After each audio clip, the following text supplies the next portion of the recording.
Hey, what's up, everybody? Got a good one for you here today. I'm going to be giving you a list of trade targets that you need to grab immediately for your team. Now, these are guys that are actually attainable right now, but they're not going to be attainable for long, so we've got to get these guys on our fantasy team while we have the chance. So stay tuned. I'm going to help you improve your squad. All right, guys, I'm going to start right here with the first player on my list, and that is CeeDee Lamb. Now, anybody who's watched my buy low videos knows that I rank these players on an attainability scale of 1 to 10. This kind of helps you gauge, how much firepower you have to give up off of your roster to get each individual player. So CeeDee Lamb's a 6.3 out of 10 on the attainability scale, meaning that he's fairly attainable. The closer they are to 10, the less you have to give up. The closer they are to 1, the more you have to give up. So CeeDee Lamb is fairly attainable, and this is a guy who has a 35% team target share. This leads all wide receivers in the NFL. He has a 44% air yard share, so he's getting targeted downfield. He's getting targeted downfield like crazy.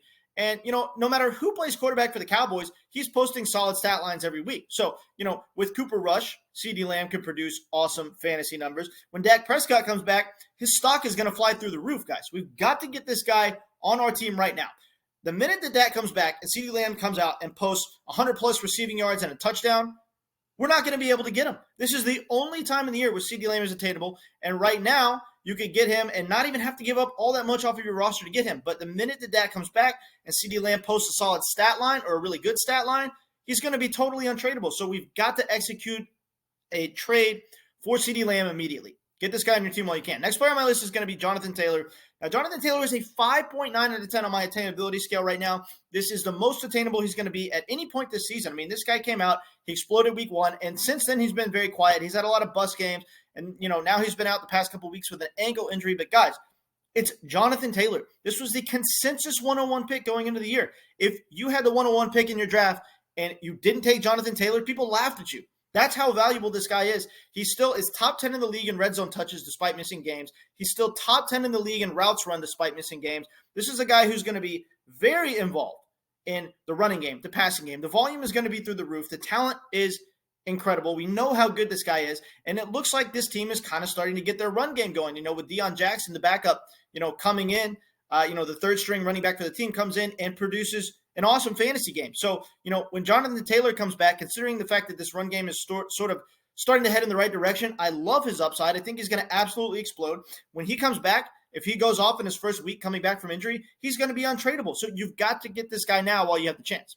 Next player on my list is going to be George Pickens. Now, George Pickens is an 8.3 out of 10 on my attainability scale. He's very attainable right now. He's very contingent on Kenny Pickett playing, obviously, because when Mitch Trubisky started at quarterback to start the season, George Pickens was non-existent. And the minute that Kenny Pickett stepped in, George Pickens started going off. He had 8 targets in the first game that he played with Kenny Pickett, where Kenny Pickett came in at halftime. And then Kenny Pickett comes out in his first full NFL game, and George Pickens has 8 targets, and he has over 80 receiving yards. He produces an awesome stat line in that game.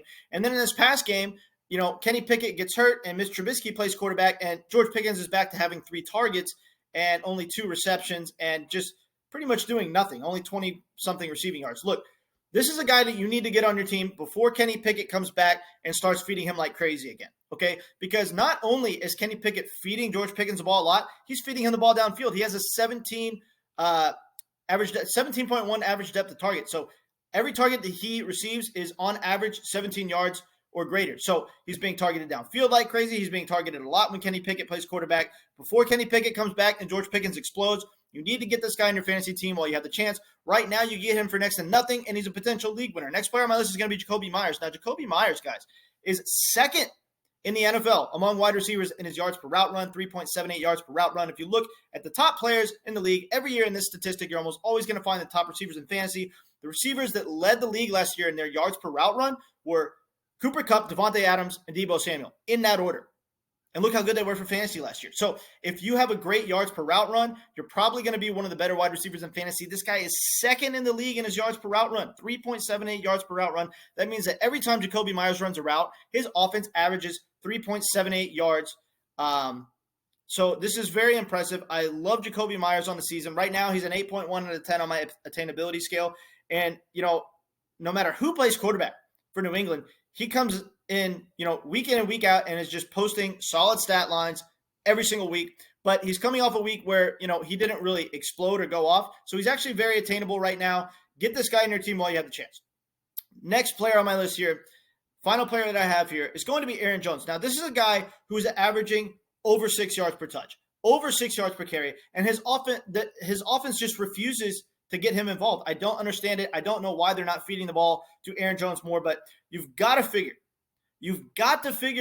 that with this struggling offense, the fact that they haven't been able to move the ball, they have got to start getting their best playmaker the ball. Their best playmaker is Aaron Jones. It's not even close. So, no matter how stubborn they are, if they want to start producing some offense, they've got to, start feeding Aaron Jones more. They've got to free Aaron Jones and let him carry the offense. So you got to figure that this is going to happen at some point, no matter how stubborn they are. So, he's a 7.5 out of 10 on my attainability scale.